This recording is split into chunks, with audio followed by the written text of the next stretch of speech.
Zion, Amud Aleph, we're about 15 lines from the top, and we are up to the Gemara that says,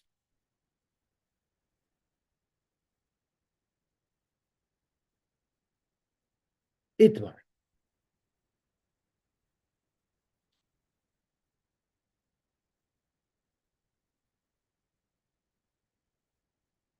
Itmar. Minayin Lomila, Bo'oivei Kechavim, Shipsula. How do you know that if a goy is the moil, that the mila is psula? Doru bar papa mishmei de Rav Amar. It says in the pasuk the same thing that Rabbi Yehuda Nasi said yesterday. The ata espirisi tishma. You should watch my bris, and Rashi teaches that as meaning ata b'zarecha charecha below ebikachavim. Ayid, not a guy. Rabbi Yochanan learned it from a different pasuk. Himol yimol, and Rashi says it's a variation of the word himol yimol is hamol. Somebody who got a bris himself, yimol may give a bris to another. My benai, what's enough meaning lalocha, where we know that a goy can't be a moil, Aravi mohel, either an Arab who's not a Jew, so he doesn't fit into the atas brishi tishmar, but he is mol, so it does fit into a mol yimol. And the givnoinim mol, because givnoinim also got bris. Ika benai. Mandamar himol yimoil. Ika. They have it because they have a bris as well. Mandamar brishi tishmar leka because they're not eating. Frag the Gemara, Mandamar hamol yimoil. Ika, are you telling me a guy with a bris is called mohol? But Tanan we learned. If someone says, I'm answering upon myself to have enough, I'm an oral, mutter ba'orla Yisrael. If there's a Yisrael who's an oral, he's mutter. Because oral means a guy, and a yid, even if he has an orla, is not an oral. Even if a guy had a bris, he's considered an oral. So even according to Rabbi Yehuda, he's not considered gemalit, and he shouldn't be able to mala yid. Alma afal gab de mehili, even though they physically had a bris done, command the mehili dami, they're not considered mo. Ella ike benayu, you know what enough communion between Rabbi Yochanan and Rav is? Yisrael shemesu echav machmas mila. A yid who couldn't have a bris because his brothers before him died from mila, and therefore we won't give him a bris. V'loy malu, they didn't give him a bris. Laman Damar Ba'atas Brisi Tishmar, he's the Chvarta Yid. Ika, he can give a bris. But Laman Damar Himal Yimal Dafka, somebody who's Gemalit should give a bris. That you don't have. Leko. Frank Gemara, are you telling me that a Yisrael who didn't have a bris is called an oral? That's not true. But Nan we learned, if someone says, I'm not going to have any anah from a Gamal to mensch. Osur Ba'orla Yisrael. He's not allowed to have a no, even from a yid who's an oral, because he's called a mulim. You see from here, a yid who's not moil, command him mehili dami. He's considered moil. Ella ike benayu, the enough communion between Rabbi Yochanan and Rav is isha, a woman. Lamandam abatas brisi sishmar leka. The isha lav bas milahi. A woman is not in the parsha of Mila, and therefore she's not in the parsha of Esbrisi Tishmar. Therefore, she wouldn't be able to give a bris. But the Isha command the Mihilodam. A woman, even though she didn't have a bris, she's considered a mole, al tabas Yisrael, and therefore she would be able to give a bris. So to Gemara, are you telling me there's actually a Mandamar who holds that Rav holds that a woman cannot give a bris? When we ikal Mandamar Isha loy vaksiv patigach tzipayat sar. Tzipayat took a rock, a sharp rock, to mal her children. Don't read it vesikach that she took. Read it vesikach and she asked somebody else. She caused that somebody should take it. Meaning she asked someone to do it. Let me just see the word, the pronunciation. Vatakech. What is it? Vatakech. Yeah. Vatakach. Vatakach. She caused others to take it. In fact, more, but the pasuk goes on. She gave a bris. Zaktamar Kribe. Read it differently. Read it as the tachres. The tachres means she asked somebody else to do it. The Amar le'inish she said to show, she told somebody else to do it. So it doesn't mean she actually made the bris. I mean she caused that the bris should be made. V'yavad, and the other person did it. V'voyisema, Asya Eve Askala, V'asa Moshe V'agmar. She just started the bris, but Moshe Rabbeinu finished it. So she didn't really do the bris. Moshe Rabbeinu did the bris. So therefore, you don't have a raya that a woman can do a bris, and therefore we can say that that's the machlokes between Rav and Rabbi Yochanan. Rav holds a woman cannot do a bris, and Rabbi Yochanan holds a woman can do a bris. Tosfos brings down that there's a little bit of a dispute as to who we paskin like, but Tosfos says that we paskin in this case like Rav, that a woman cannot do a bris, even though normally we pass like a Rabbi Yochanan. Zokt Eilige Mishnah Misrapin mehen ripui mamoin. A goyish doctor, you're allowed to use if it's ripui mamoin. The Gemara will explain what that means. Avaloi ripui nefashos. Famous taperman b'chomokain. You're never allowed to get a haircut from a goy, diver of mayor, because he has a sharp knife behind you. He can kill you. A chamarmir v'shus rab mutter, because he won't do it in public. Avaloi beinoi leveinoi. You're not allowed to get a haircut from a goy if it's private, you and him one on one. Fact the Gemara, my ripui mamoin and my ripui nefashos. The Mishnah says ripui mammon you could get, but not ripui nefashos. What does that mean? Ilema ripui mammon means bischar, meaning you're allowed to hire a goyish doctor if you pay him. Ripui nefashos is bechinam, and ripui nefashos means you're not allowed to hire a goyish doctor if you don't pay him. And the lashon nefashos, Rashi says, tells it to when Avraham Avinu was approaching Ephraim and the Bnei Ches, he said, "Va'ata im nafshechem," meaning if you want, voluntarily. Frank the Gemara, if that was the case, if the Mishnah was making a distinction between paid or voluntary, listening, the Mishnah should have spoken in a much more clear fashion. The Mishnah should have said, "Misrapen man bischar avaloi bechina." So therefore, we have to touch it differently. Alaripi mamoin, meaning davar she'ein b'sakon. It's a momentic issue, meaning your ailment does not have a sakana. Maybe you have a cut in your finger and you need to treat it. That's not a sakana nefashos. But if he doesn't treat it right, it's going to cause you more pain, and then you'll have to give him more money to continue getting your therapy. So that's why it's called a ripui moment. Ripui nefashos is davar sheish b'sakana. If he messes you up, you might actually die. So therefore, ripui moment we let you do because the stakes aren't so high. You might have to spend more money healing, but you won't put your life at risk. But ripui nefashos is not allowed. Frank the Gemara, how could you say that? Via Amar Rav Yehuda, filo rivda de kosilta loy matzinon minayu. Even if you have a little bit of discomfort because you did a kazas dam, where they take blood from your shoulder area, and now it's hurting, and you want to get like 2 Tylenols to feel better, even that you're not allowed to get from a goy, and that clearly is not a sakanos nefashos.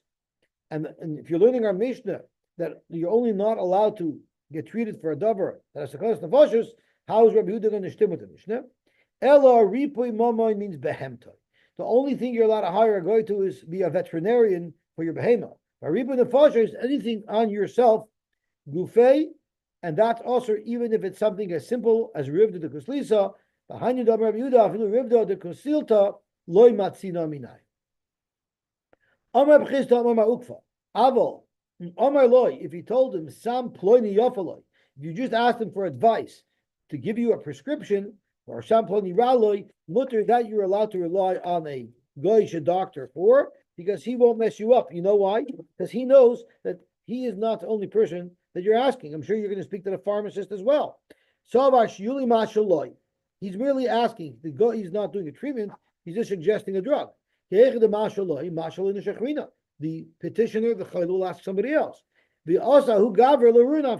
If he prescribes a chemo for a cold, the pharmacist will tell him who's giving you chemo for a cold, and that'll make the doctor get a bad reputation. Therefore, you could trust. What if someone is so sick that there's a good chance that he's going to die? The Allah is a misrapim him. Then you cannot ask a doctor that's a guy to help you, because he knows even if he kills you on purpose, you won't complain because everybody knew you had a condition that you would have likely died from anyway. But vaday meis, if you're for sure going to die anyway, if you don't do this surgery, then you're allowed to let a guy do misrapim him. Correct them, or why? Vaday meis, you're right. You're going to for sure die if you don't get this treatment, but you'll die in a month. This surgery, you could die on the table. Zok Gemara, we're not worried. If there's a chance that you'll be saved, we let you get a refuah, even though it'll just prolong your life, but we're not worried that he might kill you. We know Temra. How do you know that we're not concerned about that? The Chsiv, it says as follows. There were 4 Mitzrayim that were stuck outside the Machne Yisrael. There was no food. There was a big hunger in the Machne Yisrael, and they were starving to death. So they told themselves, you know what? Let's go to Machne Aram. They might kill us. But they might give us food. So their attitude was, they were in a matzav where if they would have just waited it out, they would have eventually died from hunger. But it would have taken maybe a couple of days. By going to the Machne Aram, they're risking getting killed right away. So that's a case of Chayisha. If we say we should go back to the city and just die there, we're not going to make it. Let's go to Machne Aram. Well, but at the end of the day, there's Chayisha. In other words, maybe they should wait it out, even if they're going to starve, rather than go to Aram and risk getting killed right away. You see from here that if there's a chance that you can be healed through this, even though there's also a chance you'll get killed right away, we still tell you to do it because you're going to die anyway. So I was setting over that there was once a fellow who needed a very dangerous surgery, that without the surgery, he wouldn't live very long. But the surgery was a very risky surgery. And the doctor told him, I want you to know this surgery is quite risky. 9 out of 10 people that get this surgery don't survive the surgery. So the patient was very afraid. That's a very scary surgery. The statistics are not good for me. So the doctor says, but you don't have to worry because you are guaranteed to survive this surgery. The patient tells the doctor, I don't understand. If you tell me 9 out of 10 patients die, how could you be so sure that I'm going to survive? So the doctor says, that's simple, because the last 9 people that I operated on died. So you're the 10th. Dr. Gemara weiter. Meisvei. Lo yisa v'yitin adam imaminin. A person shouldn't have discussions. He shouldn't deal with meaning without bikorasim, and ve'ein misrapin mehen. You're not allowed to accept healing from them because they use that to infuse Avoda Zara thoughts into you. Afilu l'chayesha.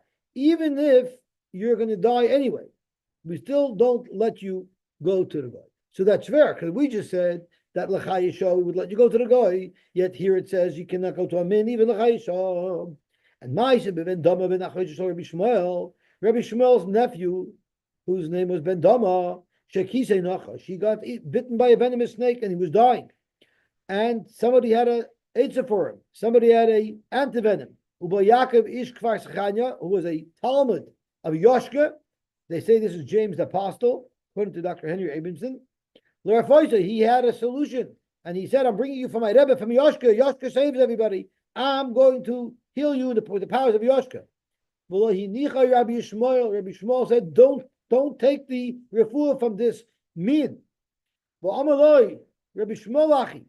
So the patient told his uncle, Achi, Hanach loy, let me go. Allow me to be healed through this min.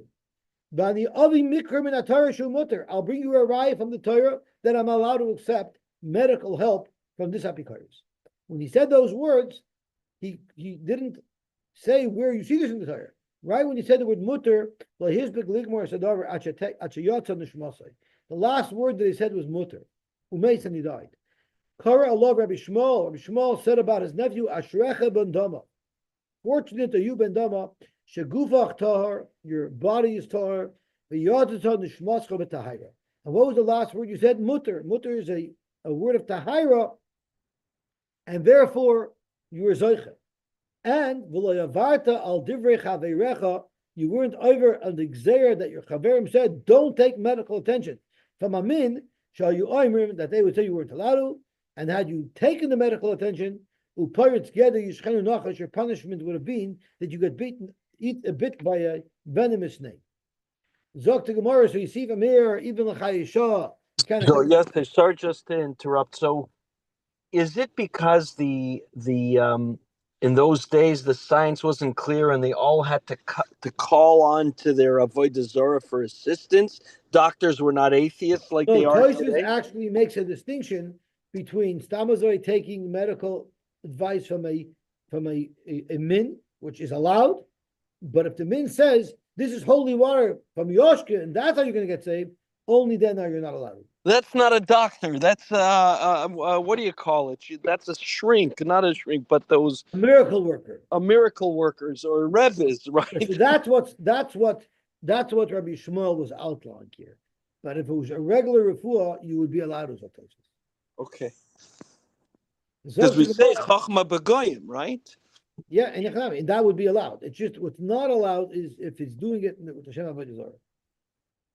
And for the Gemara, there was worse than a regular Goyish doctor. That was Minos. This was the head Talmud of Yashka, who he would engage in conversation and would use this healing as a weapon to farfir and bring apikursis into Klal Yisrael. Shainu Minos, the moshcha, it draws the oti lemimshach basrayu. That's where you cannot take any help. But Avoda, if it's not that, then you would be able to take. So you don't have a raya that l'chai yisha, we're not worried. Rather, l'chai yisha, you would be able to take medical attention from a guy, unless he was a min trying to drag you in. Amar Mar. So let's see what Rabbi Shmuel told his nephew. Lo yavarta al divrei chaverecha, so you're not allowed to take from a min, or pirates gedi yishchenach. Fact Gemara, iu nami chavetarke. What did he have to lose? He was already bitten by a snake.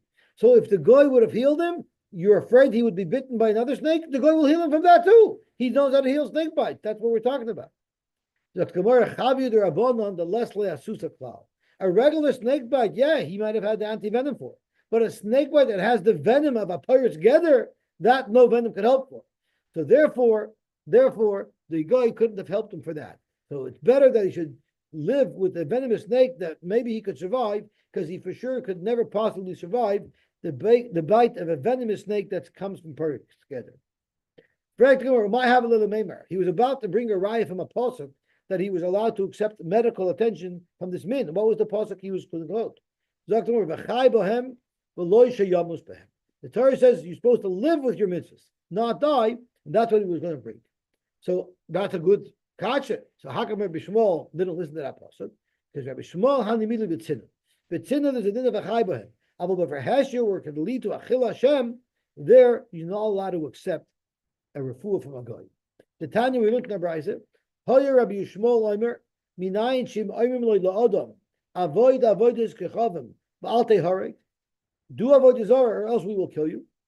Sheyavoid, you're supposed to do the avodah zara ba'al yaharek. Now the Rabbanan, of course, that we know argue and say that by the three averes hachamurais, avodah zara, gila rash, and shvichas hamim, one must give up their life. But Rabbi Shmuel says you don't have to give up your life if it's betzina. You might think even if this happened in Farhasya, you don't have to give up your life. So even the Shalosh Averes HaChamurais, you're only mechuyev to give up your life for them if it was Befarhasya. Now we don't pass like that. We pass like the Rabbanon that for the Shalosh Averes HaChamurais, you have to give up your life even if it's not Befarhasya. The Torah has a very interesting side. What would be the halacha if you not mechuyev to give up your life? It was a regular avera. It was a regular avera. They said if you don't eat nevela, we're going to kill you. And you wanted to be an extra tzaddik. You're not mechuyev to give up your life, and you wanted to say, I don't care, kill me. I'm willing to give up my life for the mitzvah of nevela. So Toyzus v'mrata lahachmir al atzmai afilu b'shar mitzvahs rashoi, you'd be allowed to.